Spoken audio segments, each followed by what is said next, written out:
Danny, let's start from the very beginning, your childhood. Oh, well, the childhood was pretty good, Yeah. but around, I'm really kind of like, I don't really remember from like 1 through 6, but I do remember 7. And at 7 years old, my life drastically changed. On my way to school, walking to school, just minding my own business, and a younger kid, yanked me in his house, and he molested me and raped me. And My God. something at that point in my life right there, because I knew that I wasn't supposed to be with a man. Yeah. Because, I'd be in the garage looking at dad's penthouse and Playboy. And so I knew, but this happened to me, and a pain hit me really hard. Wow. And it was painful to my body, but it was also painful to me. And just my story's kind of like yours. Something just died in me right then and there. And I remember walking out of that house and going to school and numb. And I'll never forget what I was wearing. I had my little Farmer John overalls and my little Paul Stanley Kiss T-shirt, but my face was just shocked. Wow. And You're shocked. You're in shock. Because like mine one was my dad abandoned. yes, And something in me, I could tell you where I was. Yes. I was in Pico Rivera too. yes. And how old are you, Danny? I'm 53. So we're the same age. Yes. So we're right around the same age, Yes, we same are. time. Right. Something in both of us in the same city Snapped. snapped. Yeah. And if it's never dealt with, it's going to eventually snap on others. So let's. Yeah. But I think somebody's watching us right now, Right. and in a prison cell Yes. or a family, Right. and they've been through a traumatic. It's called trauma. It's trauma. Yes. And if you don't get trauma counseling, you don't just doesn't go away. Right. It's something broke in you, Yes. and no man can fix that. Nothing. Only the Holy Spirit. And what happened was, So let's pick it up from there, and let's build it on because we have time. yes, what happened was it wasn't only something that broke in me. I don't believe that we're born to be violent. I believe that the Bible says that the kingdom of heaven suffers violence, and violent men take it by force. But to be a violent person, I don't think that we're meant to be that way. For the kingdom, yes, but something violently got in me at that point where I was, I was very mad. Yeah. So from that point, you start acting out. Very much so, yes. Lighting fires, sticking water hoses in people's windows and turning it on, stabbing tires, and, going after little animals and breaking my sister's dolls. Just very destructive, violent, the whole time thinking. And this didn't just happen once. After it, I was so scared of the guy that I would go there willingly, Wow. Wow. because I was in fear, Yeah. and I tried to go the other way, but he would just be standing there and I would just go in there. Wow. And the first time was violent. The other times he was just real perverted, Wow. And every time that it was happening, I was like, I'm going to kill this guy. Wow. And I shouldn't have thought that way at 7 years old. Wow. And so I was just, that was my whole mentality. Wow. I'm going to kill this guy. Yeah, my retribution. I don't know how I'm going to do it, but I'm going to go ahead and practice on the rat I catch. I'll practice on the cat. I'll start watching the movie The Warriors. I'll start watching violent movies. I'll listen to violent music. I was building up how I'm going to kill this man for doing this to me. And so now you're growing up. And then tell me this, because I know you're people don't know in the neighborhood, but you were very notorious. Yeah, But I don't want to get right to that, because you became very notorious. very, gang very, member. very, very notorious. Yes. And so let's build. Let's just keep going from here. So this is happening to how old are you? till 10, Till 10, and it stops. couldn't tell anybody. Yeah, you couldn't tell anybody. I was ashamed, Yeah, ashamed. weird. Yeah, weird. Could have easily become the molester. Yeah. Looking at my cousins in a certain way because I was programmed for 2 years a certain way. Yeah. Could have went gay. Yeah. Everything could have taken place out of this situation, but I didn't go that way. I wound up taking the violent path, which was destructive, lighting fires, talking back, fighting. Everything I would touch would break. Give me a bicycle for Christmas, it'd break. Give me a toy, it'd break. It was just very destructive. Everything was just, Oh my God, Danny. everything broke. So you're being prepared. This is what I call, and people don't understand this. When somebody like you gets saved, Yeah. it's very dangerous for Satan's kingdom. Yes. Because he prepared you. He was trying to prepare a soldier is what he was doing. And you became eventually a soldier of his. So Very, now, very heavy. when did you start getting into the more violent stuff with people? I would say about 12. 12. 12 years old. One of the violent acts was I got kicked out of every school by the age 11. So you were 11 years old. And had no school. So you're already expelled from the district. I got expelled from Pico Rivera. I got expelled from all the schools in Whittier, and I wound up at East Whittier, school here in East Whittier. And I was the class clown, I was just trying to be the one to make people laugh. And there was an older teacher that was, she was bent over helping somebody, and I went in the back of her and started doing like a sexual gesture, and somebody pushed me into her, and I hit her, and she turned around to grab me by the wrist, and I just wailed on her, and I think I sprained her back. Oh, you were just... Yeah, I just beat her down, I just beat the lady. I've never hit a woman. That was the only time. I just beat her down, and I wound up getting arrested and going to Whittier. At 12? At 12 years old. In school, getting arrested? In school for a violent crime. They charged me with assault with a deadly weapon at 12 out of East Whittier School. With your hands? A chair. Hit her with a chair. Oh, my gosh. So you were already just... Gone, hopeless. And then now you're being equipped for service for Satan. So whatever God does, Yes. Satan does the same. So Yes.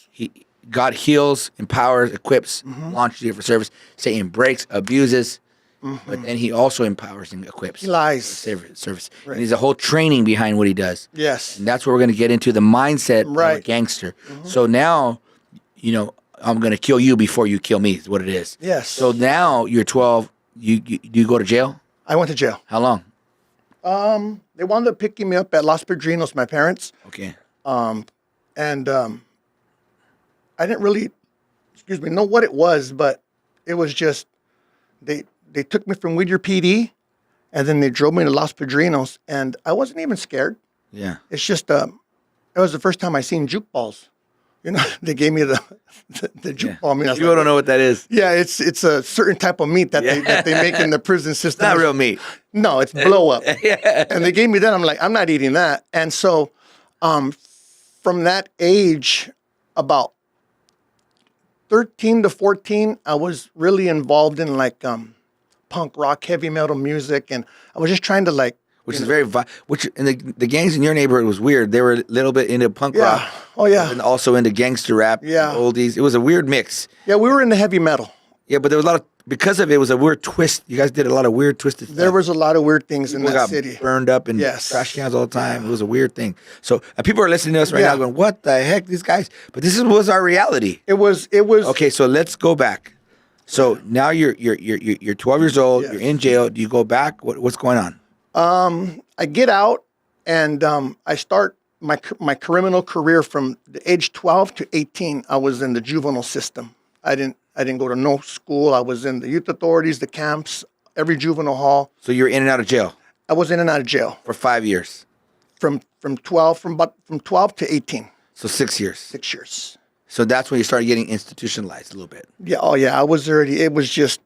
I'd rather be in there than be out here. So you're going to punk rock, and then you go. When do you go? You go to hard rock. Yeah, I would acid go rock. to the heavy metal concerts, get in the mosh pit fight. Yeah, and then when did you start getting into the neighborhood? We're not going to talk about the neighborhood name.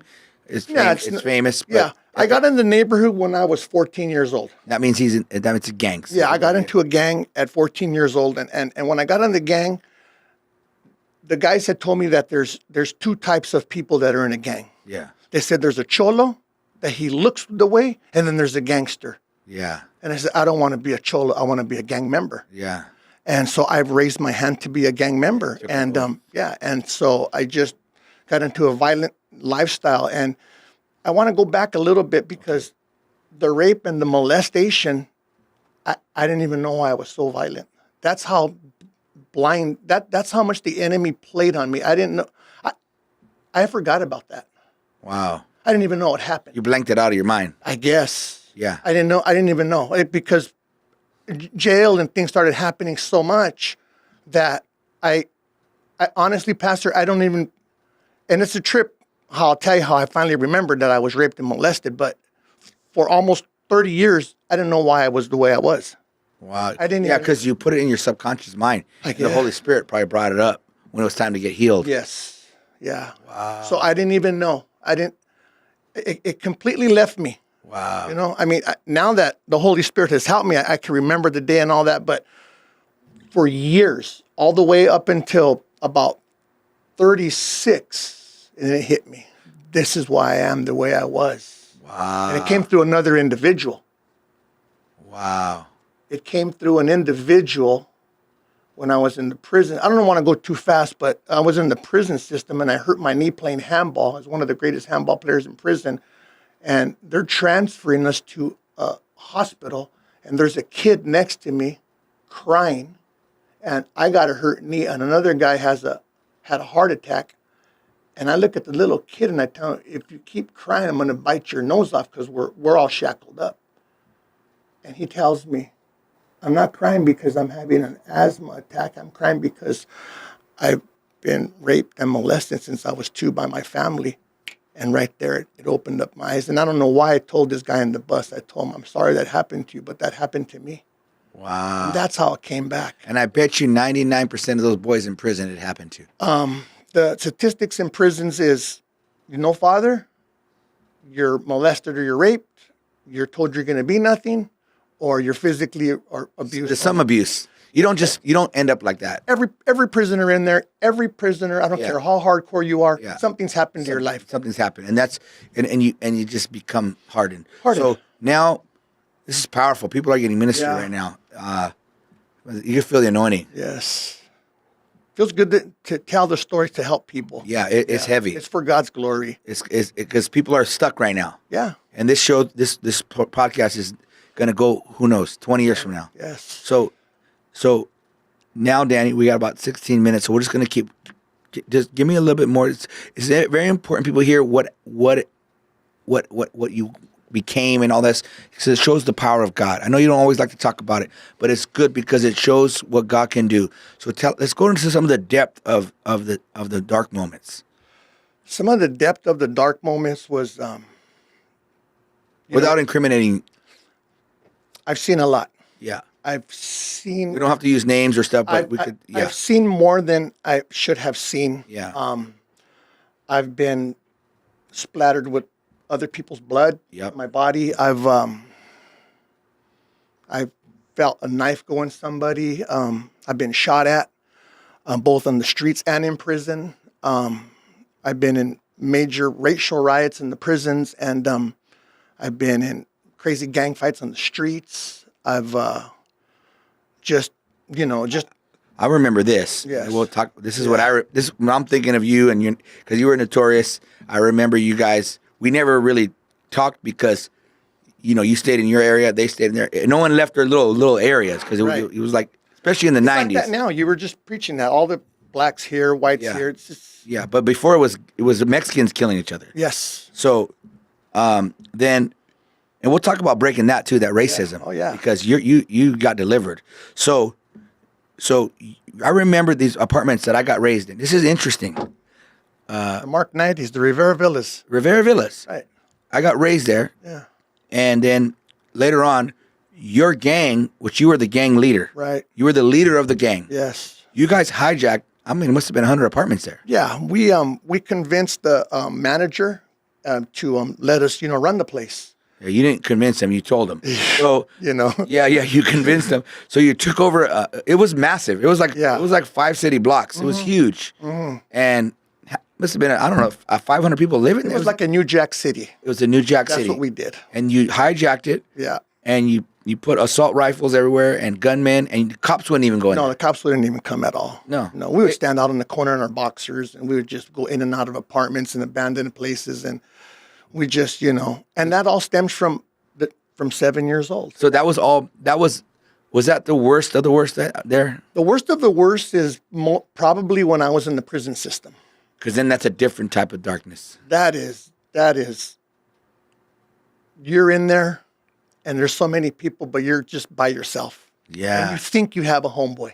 You think that all the homeboys are here, and then I happened to be raised in the 90s, a little bit on the streets, but I was mostly in the system. Yeah. I went through a North and South interracial war in prisons. Yeah. I got shipped to Corcoran State Prison at 18, and that was like, if anybody knew the systems in the 90s, you didn't want to go to Corcoran. That was a shoe kick out. They used to call that the shoe intake and shoe kick out. Yeah. And lucky me, I wind up there and I'm like, whoa. And there was a northern. Trying to low riding over there. It was a northern and southern. And those are the darkest days there, because just now that I'm these years later, I was just by myself. You thought you had a friend, but in reality, you didn't have anybody. Your back was up against the wall because you couldn't trust not one. And how many years total did you do in prison, if youth and as an adult? Like 42. 42? Yeah, from 12 to 18, I was in the juvenile. From 18 to 43, I was in the state system. And the maximum security prisons, too. So then you get out, you're out on the streets, you're running a fool. Oh, yeah. Okay, you're running wild. Yeah. You're slinging dope. You're doing all these things. You're doing crime. You're a drug addict. Yes. And then somebody invites you to church. That was wild. What happened? The first time, not. What happened there was. Listen to this, guys. This is a crazy testimony. What happened there was we were getting high all night, and this lady that I knew. And we won't use any names. No, we were doing crimes together, and we would use her to go in houses, and she would tell us, and we'd go home invade and rob and all that. And one day. And she didn't really tell me these things. My mind put two things together because your name was in the system. Yeah. Your name was, it was on a little list. Yeah. And there's not many Jason Lozanos. Yeah. So I woke up in the morning and she was vacuuming a car. And I said, what are you vacuuming the car for? She goes, well, I just got out of jail and I promised my mom that I'm going to go to church and you're going to go with me. I said, well, where are we going? She said, we're going to go to Jason Lozano's church. And I was like, that guy is not pastor. And I had a gun. Anywhere I was at, I had a gun. Yeah. So we started to go over there, and it was over here on Washington Boulevard. And I knew right when I got there, just the people, the love, everything. And I was never nervous to have a gun or take something from somebody or whatever. But when I walked into that setting to go and get drugs, So this is funny because you're coming to, this is the part you're not saying. You're coming to, I'm the pastor there. yes, And you think it's a front. So you're coming to church. right. She's saying, I'm going to, because my mom's saying, but I'm going to go get some drugs from this guy because this is a front. And she walks right up to me and tells me, give me drugs. Right? Remember this? Yes. She says, where's the dope? Don't lie to me. Right. So you're the one that fired her up. Yeah. Now that I didn't know about this, you're the one that fired her up. She coming all fired up, and I couldn't convince her. No. I wasn't a drug dealer. No. She didn't believe it. So I said, why don't you sit right there? And at the end of service, because I had to preach, I was nervous the whole time. and I said, I'll talk to you after. right. And I'm thinking, I'm gonna talk to you, all right? Right. And then so she sat there waiting for me to finish preaching, thinking I'm gonna give her drugs at the end of Right. service. Well, while I'm preaching, what happens? While you're preaching, I was just sitting there, and you were preaching like on heaven and hell, and I was like, what is this? I thought that I was in like a cult, or I thought that it wasn't real, and I was like, I just need to get out of here, And so when you're preaching on the heaven and hell, you did an altar call, and I never knew what an altar call was. I just says, I left and I walked out, and I came back and she was on the floor, and she was my friend at the time. Because you know what happened to her, right? So you walk out. Yeah. She's on the floor because at the end of service, she's emotional. Right. She's realizing, Right. this guy's really changed. Right. So I take her back to the office to give her something. Right. I don't tell her what it is. Yeah.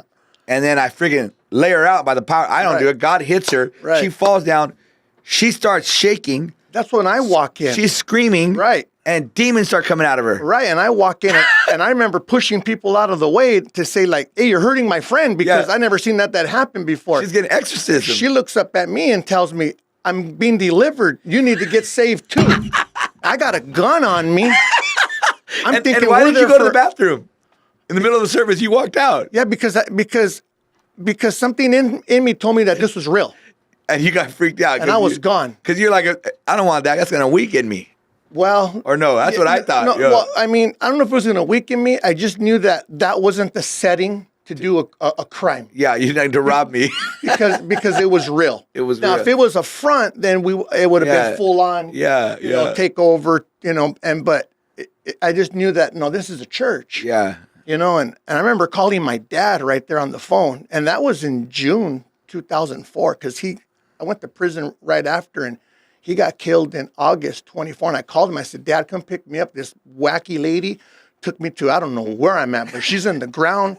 And I said, I said, I got my gun, and they're over there at IHOP. He says, I'm coming to get you right now. I says, I was about to, take some people out. I said, but you need to come get me, man, because, and I said, let me go get her. And that's when I went back in, and she's on the ground flopping, and I'm like, what are you guys doing to my friend? And I pushed some people, and she just, hey, I'm being set free and delivered, and you need to too. And I says, I'm out of here. I've never heard those words before. I never heard that. And I left, and, my gun was fumbling because I had some old beat up shorts on, and I was like, man, and I was just nervous. I was a wreck. But, that day, after me thinking I can go rob a church and go rob a pastor and try to come up, the motion of God's hand was already on my life at that moment. Because when I went to prison... wait a minute. So you leave. Yes. So you leave, right? What happens? You get arrested right away. I got arrested for a home invasion, robbery, attempted murder. How long after? Like a week after. So you got, because this is in your head. Yeah. So a week later, I'm arrested. I'm in prison. I'm in the county jail fighting my case, and God's hand was already moving because. So what are they? What you're fighting? What case? Home invasion. Home invasion. Attempted murder. Robbery. Right. But the thing so good about God is that I didn't know the hand of God was already moving because anytime I was in prison, I didn't associate with Christians or talk to people of faith, but they were coming at me from every way. Hi, brother, you want to pray? And I was like, pray? I don't pray. And they would try to invite me to these prayer circles in the county jail and fighting my case. And I didn't know, And then so you're in jail. I'm in jail. And the Lord's using this message too that I preached. Yes, about heaven and hell. I keep hearing it. I keep hearing the word hell everywhere, and I just keep hearing your voice about if you don't get right, you're going to go to hell. And I didn't want to go to hell. I didn't even know what hell was. Wow. And that's why it's important, because sometimes, Danny, it's not as much anymore, but when I first started preaching on hell, they would come against it. Right. And now I realize why. Because if you don't preach hell, the fear of God can, for some people, that's what they need to hear. Right. Some people, it's about heaven, they'll come, or it's God's good. Some people, I think when they're in the depth of sin, the Holy Spirit uses the fear of God. Yes. Hell is real. Yeah. You think this is bad, you don't even know. No. And God will show it's real. Right. Jesus preached about hell all the time. Because I had heard about hell, but I didn't know the way you were talking about it at that time. I didn't want to be separated from God. Yeah. And that's when it started to come in little by little, God, but I was still rebellious. And because when you're in prison, you can't be a God person. God. You got to be who you were, But I would have these little like fake prayers, and about God and all this. And I just didn't want to be separated. Yeah. And I really didn't even know what that was. I was so involved in the gangs and the sureño and all this and that, but there was something working on me. And it was, I thank God that she took me there because I met my wife. No, but you're getting ahead of yourselves. So now you're in prison. Yes. Do you give your life to the Lord? I didn't really give my life to the Lord. But the Lord started working. He started working on me. Paul planted, Apollos watered. So God's working on you. And how long did you do that stint? I did 11 years. So from the time you left our church, yes, you got arrested and you did 11 years straight. Yes. Then you get out. I get out. And what happens? I come straight to freedom. And you're not even born again. No. You come straight to church. She told me about it again. She said, hey, remember that guy? He's not a front. He's got a bigger church, and it's over in Santa Fe Springs. You going to come? I said, I'm on my way. She said, he's not fake. I'm serving. We're all serving, and come over here. And I got lost. I said, it was a warehouse. Yeah, I'm looking for the church by the training center by the girls. I'm at that little steeple. I'm like, where are you guys at? And I remember walking in. I remember that. And, Wow. And I remember walking in that church, man, and just boom. You broke. It was it. It was like, I don't know. I know I'm home. You broke. And I was home, and and I got there, man, and and I was home. Wow. And I don't know any other way. Like you taught me this a long time ago. I'm not where I should be, but I thank God I'm not where I used to be. And you know what? I don't know any other way. Wow, Danny. I was home, and for the first 2 years of my life, you told me, I walked in your office one day and you told me, a person like you, whenever the house of God is open and the doors are open, you need to be here. Yeah. And I would show up every day, Monday through Sunday, with Maria Diaz and a guy named Javier and Jesse, and I was there all day. You know what? Thank God we have a men's home, a healing house, so we can get guys to come in, because we didn't have that back then. Right. But now we do. But then that was the home for you. I was there for 2 years straight. Because you couldn't, you can't, because you go back to the old ways, that's it. What I learned in the house of God was that for a person like me, that was a covering. Because, I mean, I could easily, in this conversation with you, go back in the world. I'm dead so fast. Yeah. There's people that remember the things I did in the gangs, you know what I mean? But I'm covered. Yeah. I'm covered. I'm so covered that, people, other gang members to this day, they don't even recognize me now. Well, you know what God did? Dignity. Yes. People respect you now. Yes. They know that you're not a fake or a fraud. No. Danny's the real deal. No. And so because of it, it's like, it's hope for somebody. If you ever want out, there's Right. a way out. That's it. Okay, so then we only have a minute. We're out of time. Wow. So this is powerful. Wow. So now we're going to testify. So now you're a leader. Yes. 20, 30 guys you work with. You're a leader of leaders. Yes. You're well respected in the church and in the community. You Yes. have an amazing job. Yes. You married a beautiful wife. You have family. You have kids. All because they're here. All because of God's You're a house. homeowner. I mean, God has just blessed you, Danny. Wow. I don't deserve anything but to give him the glory. And because of him, all I did was follow the path of what the church has showed me and all the great leaders, and the best is yet to come. So, Danny, there's probably a mom looking or somebody was in your situation. Take a moment and just talk to them and pray for them, and then we'll close. What I could tell you is that if God did it for me, he can do it for anybody. And the goodness of God is that when you just fully surrender and you just ask him to heal you, and he'll do whatever you ask him to do in faith. And so that mother that's believing for her son, my mother and my father, they prayed for me. And just don't ever give up those prayers for your children, because a mother's prayer is very powerful. And I would say that the best thing that could happen is that you're going to see that your family and your children, they will serve along the side of you, and just keep praying for your kids. Yeah. And somebody in your circumstance? In my circumstance? Right now, they're looking at this program, maybe in prison, or there's somebody just watching this, because it goes all over the world, Danny. Don't give up. Don't give up at all. Just, if you're watching all over the world, come to Freedom City Church. This is where it's at. The power of God is here. It's a church that's anointed to heal the broken. And that's what a lot of us here are, is we're broken, but we're now healed. And in my circumstances, it was extreme, but I trusted God, and God has allowed me to be where I am today, and it's all glory to him, Pastor. Oh, to him be the glory in the him. church. Well, Danny, thank you for joining us today's Pastor, podcast. yeah. I know this is going to be a very big blessing to a lot of people. Thank you, Pastor. Thank you for being honest and open and sharing your heart, not holding you. back. And we love you, Danny. We love your Love you family. too. And the best is yet to come. And again, to every Pharaoh in your life, if God could do it for Danny, God could do. I want to cry, bro. The power of God's here. Man, My God. Ooh, I was just thinking this, that my story was like yours. I didn't get to share this, but like you couldn't see and smell and all that. Yeah. You know, Pastor, I couldn't hear. Yeah. You know, because when you're in prison, you don't hear birds, planes, cars, horns. You don't hear. All you hear is the chaos. But when I got dunked, and Pastor JD dunked me in that water, my story's like People don't know what dunk means. Tell them you got water baptized. I got water baptized. Coming up soon. Get baptized. I came out of that water and I went home, and I don't know, this is weird, but I recognized a horn of a car. Yeah, you got free, man. I couldn't hear. When I forgave, I could hear, I could see color for the first time. Powerful, man. So, Danny, who the Son sets free, is free indeed. So you're a free man. I'm you free. should never have a bad day the rest of your life.